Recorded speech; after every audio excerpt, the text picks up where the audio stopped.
You'll hear me. Hi, everybody. It's Andra Annette. You know me from Kitchen Chats with my girlfriend, Karen. And today I'm here with a special guest. His name is Kalen Norton. And I really love what he's doing. He's out there educating the public, and he's also very into fitness. He's a fitness trainer, and I'm certainly not a fitness trainer. I could tell you what to eat, but I can't tell you how to work out.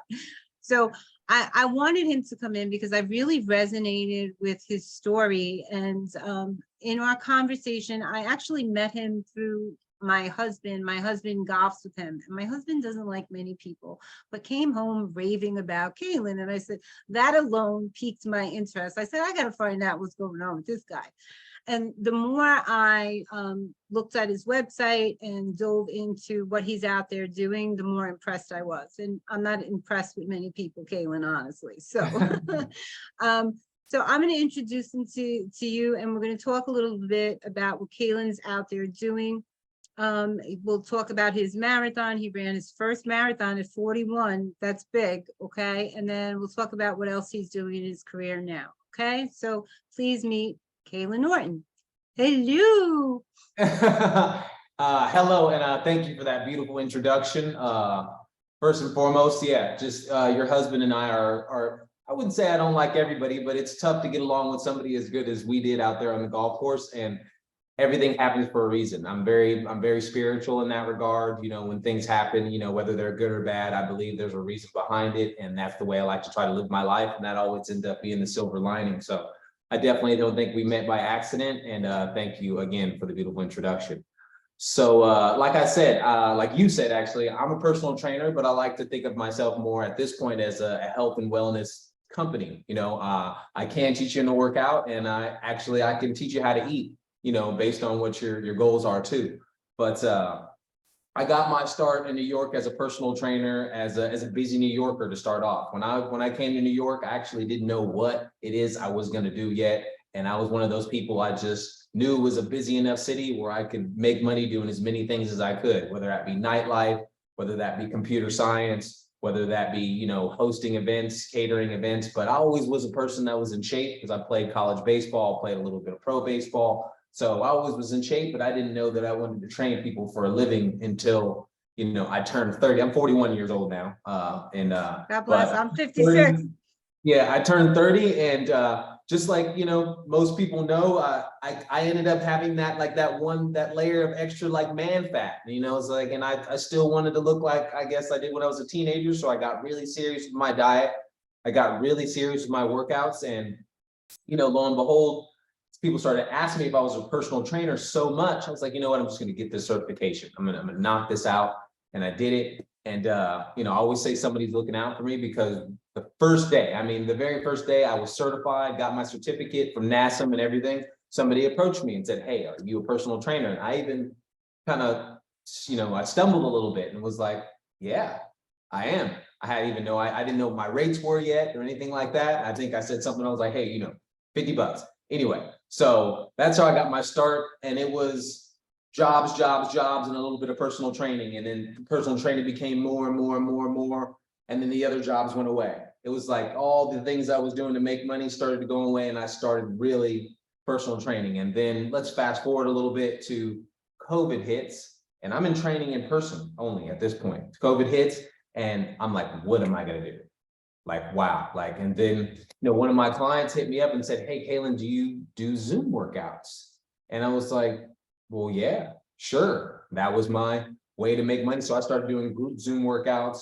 I started to develop, I was like, you know what, I can do this online. I found a way to start marketing it. And that's actually how I got my online presence. That was the birth of my online presence, is when COVID happened. So then I developed my website, KatoTrainMePlease.com, which now has programs that you can sell, like 100-day programs, 30-day programs, and there's also subscription-based, and then there's also online coaching, all of which you can get at KatoTrainMePlease.com.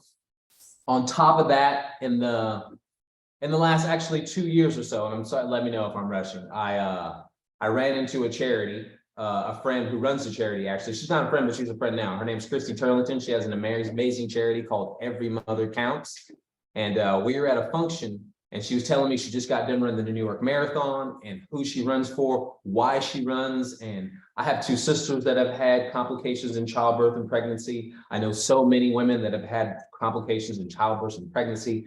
And, you know, for that reason alone, I wanted to run. I was like, look, I'm in, sign me up. I want to run. And, you know, I got put on the waiting list to run as a charity. And then, you know, I wasn't sure if I was running. And 2 months before the marathon, maybe 2.5, I got the call like, hey, you're in. Kind of rushed through some training, and I ran my first marathon at 41, November 6, 2022. I've already run another marathon for the same charity in Big Sur. I ran my second one on April 30th, 2023, again for the charity. And at that point, I had already become the strength coach for the charity, because last year we raised $11,175 for my first fundraiser. And you know, just through communication with people in the front office and Christy Turlington herself, and just, you know, knowing what I do, I became the strength coach. And now I'm the go-to to answer questions if people have questions about getting stronger for the run. Like we have a running coach named Lindsay Hine. We have a dietitian, like diet coaches, Scott Zurich and his wife, and then myself as the strength coach. And we triple team getting everybody strong and ready to go for the race. So with that said, I'm already signed up for New York Marathon again this year, 2023, which I believe it's on November 5th this year. I'm not exactly sure, but I really plan to break the bank this year. Like last year, we did 11,000. This year, I want to get more corporations involved, more people behind me, and really get this thing going, booming. And that's really like what we have got going right now. You know, the website has blog posts. I sent you one recently about the effects. I love it. Yeah, I love it. The effects of really ultra processed food. You know, just like you, it bothers me that we even have something called ultra processed food. I mean, I don't know, 5-10 years ago, I would say stay away from processed food for people. And as you know, that's food that has added salt, added sugar, and all these things that are not nutrients, that are not real food. And now we're at ultra processed food, and it's 60% of the food consumed here in the United States. And, you know, we wonder why we're all sick. So blog posts with that type of information on it. Sometimes I just write things from the heart. Like I wrote one recently that went step by step through the marathon and what I've gone through.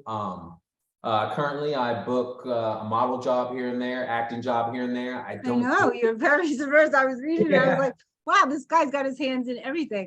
But, you know, I did read the blog post you sent, and I thought that was in response because you asked to the books, because I wrote something just like it. And I said, wow, he's so aligned with who I am as a person. Because, you know, they tell you not to eat processed foods, but they're still not telling people the truth. They're telling people that, you know, if you don't have a gluten allergy, you can eat gluten, and gluten by its very nature is processed. So you're still getting processed food. So they're still slipping it in, no matter how they do it, they're getting it in there. So, you know, we really have to be very careful. And I was reading your blog post telling people how to read labels. I'm always telling people how to read labels, because that's so important. You know, if you're in another country, this is what I really want to bring to people's lights. If you're in another country where they're paying for healthcare, then they have more of an incentive to give you better quality foods. Like when I was in Ireland, it was real milk, like whole milk and creams and stuff like that. And it tasted so much richer and so much better. When you're here in America, where we pay for our healthcare, there's less of an incentive to keep us healthy. It shouldn't be that way, but that's really where healthcare has gone. Healthcare has really become all about big business. It hasn't really been about the person, and that's been going on for a lot of years. And if we don't take back our power as consumers and be mindful of what we're eating and saying, no, I'm not going to eat those foods, because we do have a choice. And you were talking about something very insightful in your post about how we've gotten lazy, and they've taken advantage of that, because we do trade that time. We want the convenience. So we'll take out the takeout. And it's not healthy, and it's hurting a lot. It's hurting a lot of people out there. And we have a lot of insulin resistance going on, and some staggering numbers. You know, there's more health people online than ever before, and the population is sicker than ever before. By 2030, they're saying that 43.9% of the population will have a heart disease. Those are staggering numbers. So, which is why I think you and I do what it is that we do, because yes, we know absolutely. these numbers and we are alarmed by these numbers, and we know that the answer is actually, it's just so simple, you know, and it's just, you hit it on the head, you know, and it starts with just flipping that label over and, you know, being aware of what it is they are doing and what we can do about it. You know, it's I don't know why it's so easy to pick up a bag of chips and it's so hard to pick up an apple, because like, you know, another thing I mentioned in the blog post, like get an apple for 60 cents, but you know, healthy protein bars are, they're $5. And, this is what they're selling to us as health. Like, you know, it's the fitness industry in itself is, like protein powder. I don't know why that, it's one of my biggest pet peeves. Somebody gets a gym membership and the second thing they buy is protein powder, this processed, but this isn't processed food to them, but I know it is. It's like, but you know that that's powder, right? That's not a piece of spinach with a nice ratio of protein to carbs and fiber so you can digest the food correctly. We're now dealing with, it's right there in front of us, but we just see the marketing label. And I think the people that run these companies, they know how susceptible we are. We know how easy we are to fool. Like it's we think as humans, why would it not be healthy if it's on there? But we're not equipped with the information to let us know, like, oh, these people are allowed to lie and just sell these things to us. You know what I mean? That's one of my pet peeves too. Protein is the one macronutrient that you actually do get from your food that people are pretty safe, where they don't need all that extra protein.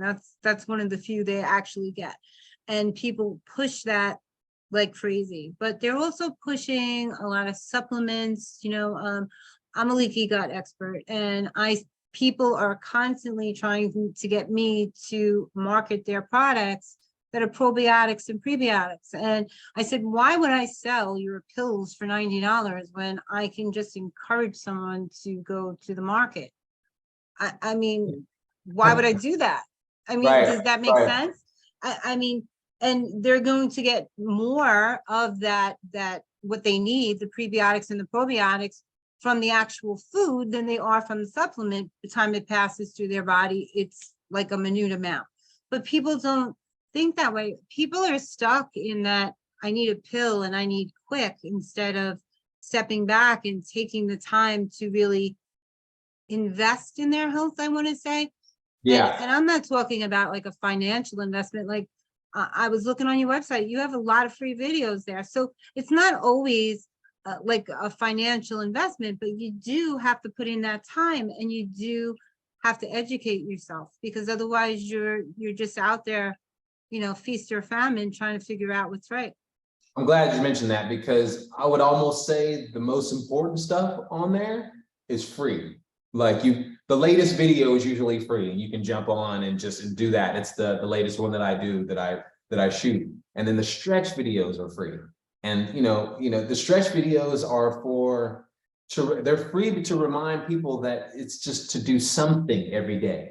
Is the biggest thing that you can take away from it. It's like the pressure of this hour workout. Like, oh, I don't have time to go to the gym for an hour. I don't, but what you do have time to do is wake up and do some stretches, do some hamstring stretches, do some lower back stretches, like just a gym, as I say, lower back. It's the most underworked body part in all fitness, do breathing exercise. Even, my latest program, it's like, do something, invest in yourself. Like you say, do something that invests in the wealth of your health, every day, no matter how small. I was working out with my aunt, her name's Cara Young, today, and it's just, we really have to start embracing the 5-minute workout, the 10-minute workout. Those HIIT exercises though are great. Yeah. So you do I'm all those 41. stretches, and I was loving them. I told you before we started the broadcast, I said, you got me feeling body parts I didn't know I had. So, and I was doing it, because I did have a really bad back injury years ago. I broke my back. So, I need to work those muscles. I have a gravity bar, I hang upside down, I Oh, can't nice. do it. Yeah, because I need to stretch it. But even the core exercises, because you really are trying to help those women from Every Mother Counts understand the importance of building those core muscles. So I was like, this is Yeah. great, because everything comes from that core. Well, that's So another one. All of the EMC, Every Mother Counts video, those are all free, because, that's to raise awareness for the women all around the world that there is help out there for you. There's education out there for you.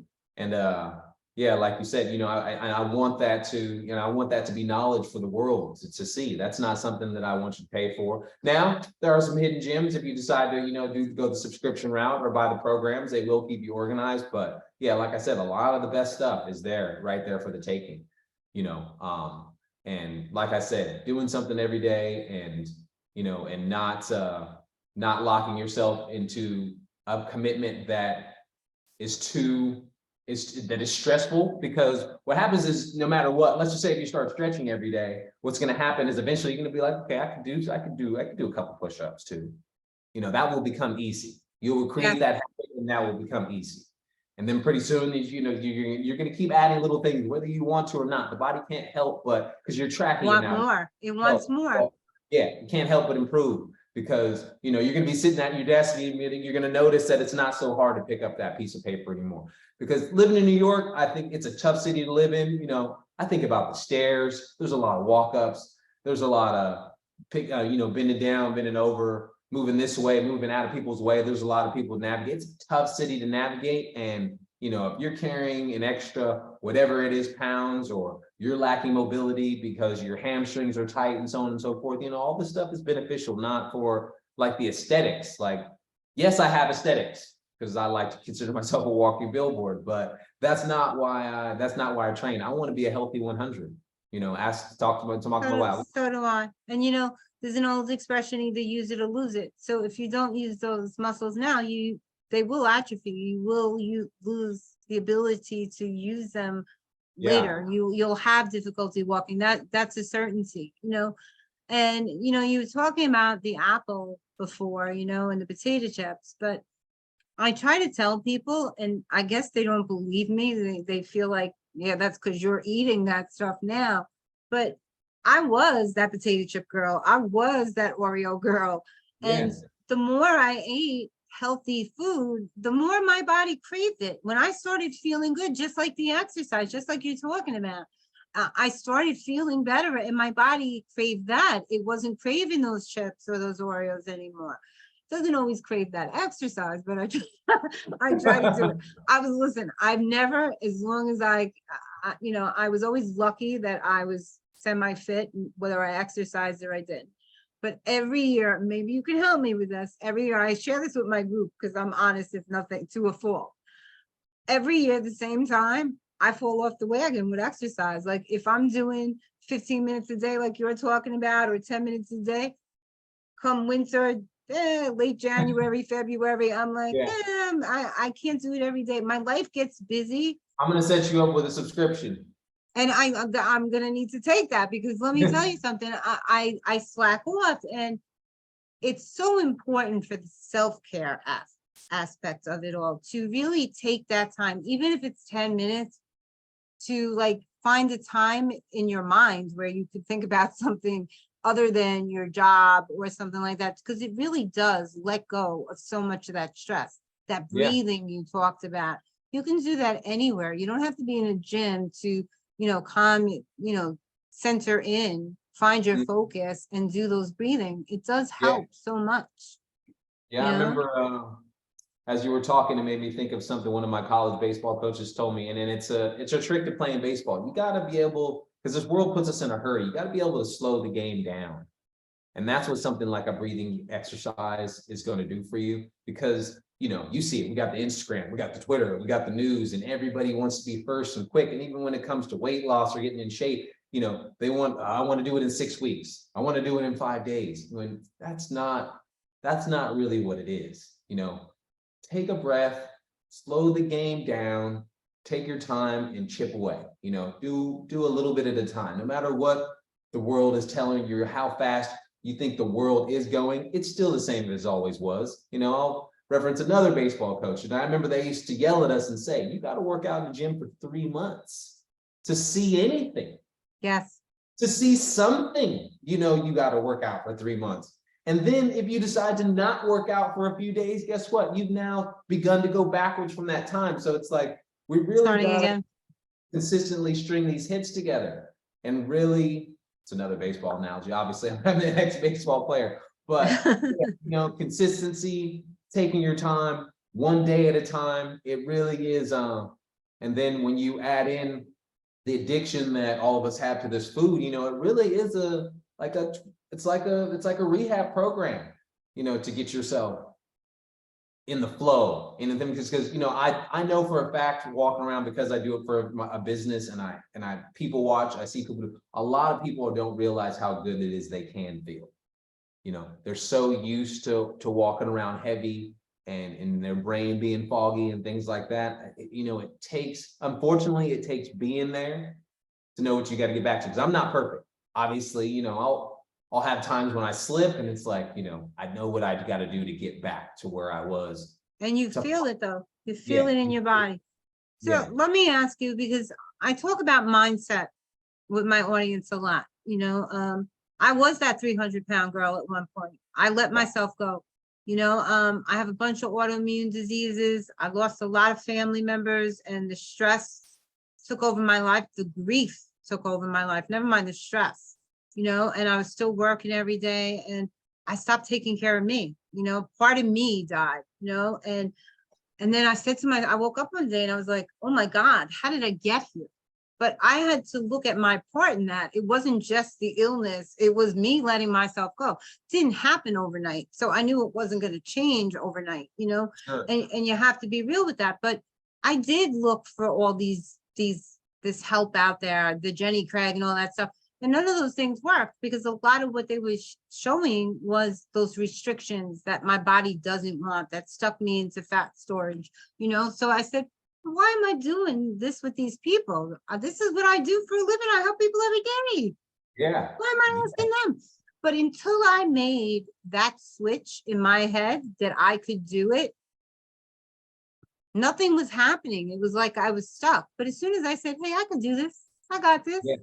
Yeah. Everything changed. So I talk to people about mindset a lot, because I think a lot of times people lose confidence that maybe there's something they did in their life where they don't trust themselves a little bit, whether at work or their vocation or in their relationships, and they lose that trust in their ability to do things because they might have failed at something else. So they think that automatically says they're going to fail at this, or they didn't get those results. So I try to explain to them that maybe they haven't found the right program, because there's people out there selling lots of different programs. That doesn't mean that program's right for them. Like there's no diet that's generic for everybody. Everybody can't do keto and have results, because keto, first of all, is made for men. It's not made for women at all. So women generally don't do well with it. But it also causes like heart disease and all these other things. So people are, there's healthy ways to do it, but keto in and of itself causes cholesterol problems, heart disease.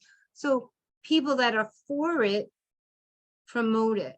And I try to tell them to find something that they can stick with, like the exercise. Like I fall off at a certain time because I do stuff that I know motivates me, but not something that's sustainable. So you got to find realistic things that you're talking about. So when it comes to diet, the closer you can really give people what they're already eating, like find healthier alternatives to what they're eating, the more likely they are to stick with it, because it's not restrictive. It's something that they can incorporate and become a lifestyle.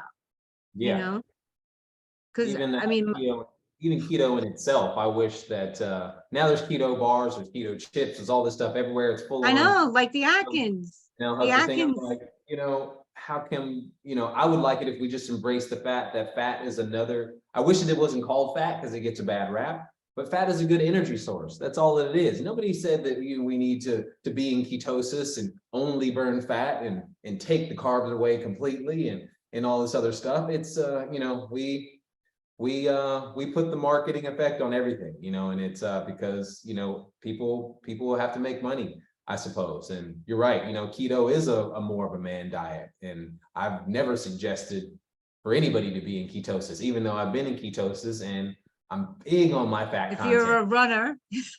Yeah, I'm big on my fat content. But actually, you know, I'm still, you know, it's even though I do it for a living, I'm still guessing and checking myself.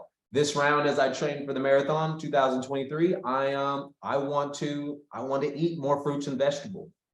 Like, I think, you know, one, because I want to stay close to the weight that I'm at right now, because once I start running, like, I just start to melt away when I really start to pack on the miles.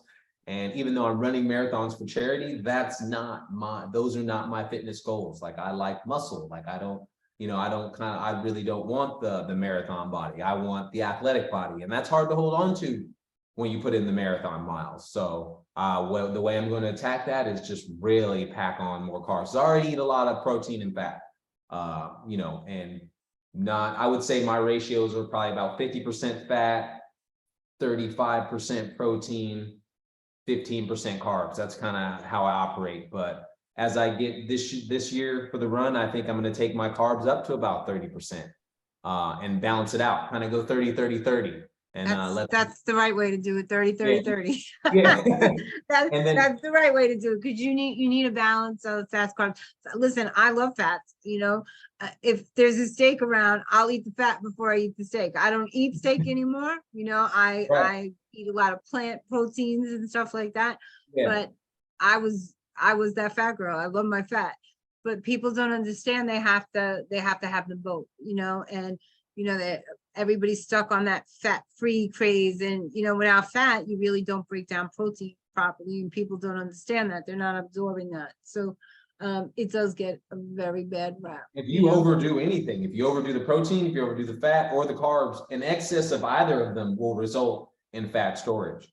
Yeah. Right? I don't know, a lot of these, you know, even like weightlifter type guys, they wonder why, you know, they're not really shredding, and they end up really getting big and fat rounding out. It's like, you know, eating so much protein, you know. For one, your body can't process all of that you're bombarding it with at any given time. You know, these guys are blasting themselves with 80 grams in one scoop, and, you know, and acting as if, you know, they have the makeup to, yeah, they have the makeup to get through all of this stuff. So, you know, so many misconceptions out there, so many, you know, it's really hard to keep up with, I know, because, you know, the odds are not in our favor when it comes to they're not. So, but how do you, like, I mean, every time I turn on like Instagram or something like that, like there's a lot of great dietitians out there. You know, the woman I studied with, Kerry Glassman, I love her. There's a fitness professional out there, Sean Bevins Taylor. She's got 180,000 people in her group. She's been out there for like 30 years before coaches came out. She's a physical therapist, an occupational therapist, and I think she has a master's in nutrition. So, and she's just telling people like it is, you know, she's just being honest with people. So when I came out, you know, I was all about being honest with people. And sometimes it's hard to navigate that for people like you and I are out there telling them the truth, you know. But there's so many people out there that are telling them whatever it is to sell their products, you know. They're selling pills left and right. I go into groups and they're suggesting people live on shakes, you know, that this shake will help you lose 30 pounds in 3 days. And I said, in what way? Or are you going to, you know, get embalmed and have everything removed from your body? Yeah. How does that happen? And what disturbs me is that people believe that. They're so desperate for an answer that they hold on to those things. And they're marketing to these people's pain points. And to me, that's just really sad, because these people are in pain. They're suffering. They want help, you know? So yeah, we just got to keep doing what we're doing. And I'm going to spread your love all over Facebook. I put a big sign on my Facebook page, KatoTrainMePlease. Everybody's like, who is this? I said, he's coming up. I really think what you're doing is a great thing. I think you're in great shape. I'm Likewise. not there yet, certainly. So I will be doing Kato's. I will be doing, and I might be looking at that membership. So maybe this January I won't slack off. I do it the same time every year. I always did. It's like I'm that winter baby and I hunker in for the winter like a little squirrel. I don't put on any weight or anything like Yeah. that. My body just, shifts a little bit. You're aware of it. That's the first step. A lot of people really don't know what it is, but you have a type of lifestyle where that's your funk time. So you've already taken your first step into improving upon that. And all you got to do is just take one more step forward. And, but now that you told me that, I have your phone number and I know where you live. Actually, Yeah. like, I'm gonna be knocking on your January 1st, like, hello there, Andra. Yeah, but I want to run too. So, it's Oh, always and been, also, it looks like I'm gonna be playing golf with your husband pretty consistently. I'm yeah, part of the group now, so you haven't got rid yeah, of me. they love you. They love you. But I wanted to run. So I wanted to ask your opinion about this. Like when I was younger, I was on a track team. And when I say I was on a track team, it wasn't a real track team because I think I was on it like a week. And I don't remember what the conditions were, but I had a lot of allergies back then that were undiagnosed, and I was really struggling to breathe. And it had nothing to do with the track. I was sleeping with pillow feathers that I was allergic to. I had a dog with 6 puppies and kittens, and I was allergic to animal dander, all this stuff. So Right. they said, you're asthmatic, you have to stop, running the track, all that stuff has to stop. I don't think I really was asthmatic. I never had an asthma attack. Certainly my breathing, I've never had any breathing issues. Like I have like a sinus thing more, So recently I started trudging outside and saying, well, let me see if I can run. Let I me love see that if I word, can trudging. run. Well, because I wanted to build up like stamina. I wanted to do Yeah, just for me, not for anybody else. I yeah. just always wanted to run. I liked it. I love the outdoors. So I did it a few times. I got up at like 2 o'clock in the morning and went out there, and then my husband was like, it's not safe for you to be out there at 2 o'clock in the morning with those headphones on. Like, I was like, well, I said, who's out at 2 o'clock in the morning? Nobody, just me. Right. But I really want to pick it up. So what advice could you give me for somebody who's just starting out?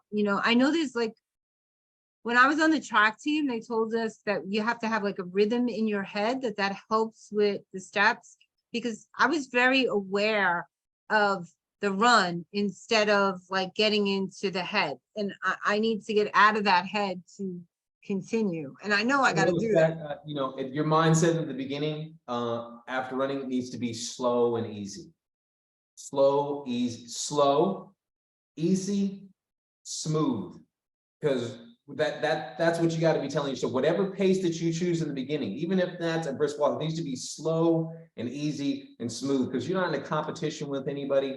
All you're trying to do is get yourself in the habit and the rhythm of the run, and more specifically what your run is.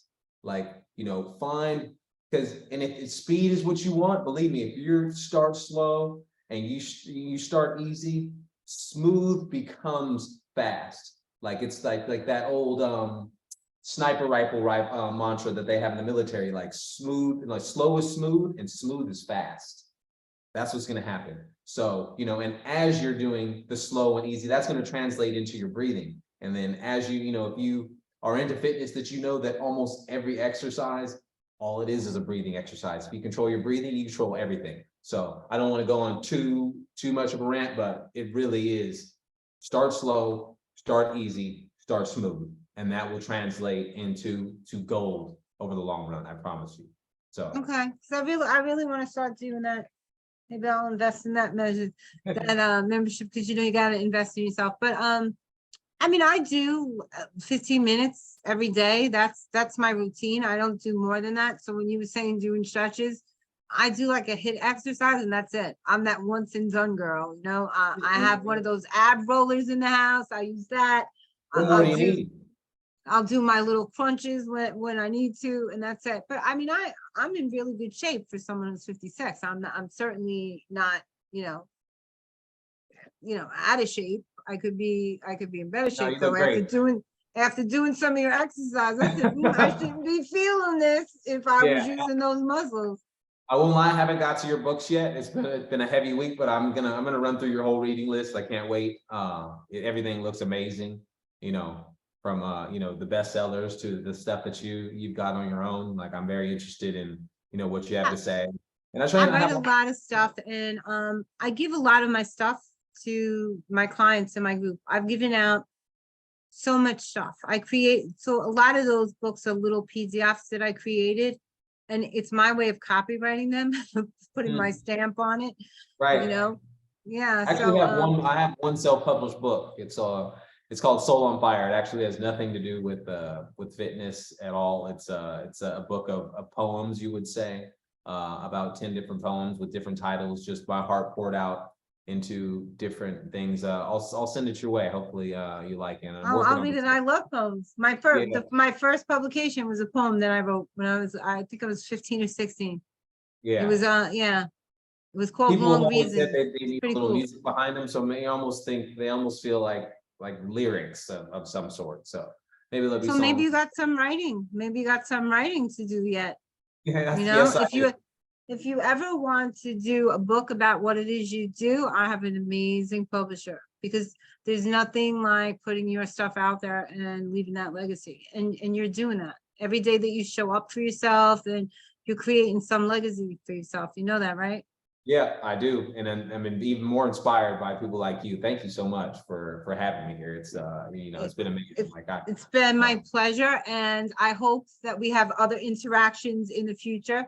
So guys, I'm gonna let you go, but I am gonna drop, after the videos processed and everything, I am gonna drop all his information.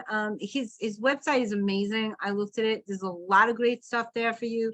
Even if you're what I liked about it is there's stuff for every level. So if you've never exercised before, you can start with these stretches. If you're more advanced, there's stuff there. There's really something for everybody. So if you're thinking about taking the next step in your health journey, by all means, check him out. He's fabulous. He really is. And I don't take that lightly. All right. So we're going to sign off. I'm going to say goodbye to them. This is Andra. If you like what you hear here, please like, subscribe, and ring that bell. And we're going to sign off. You can stay. All right.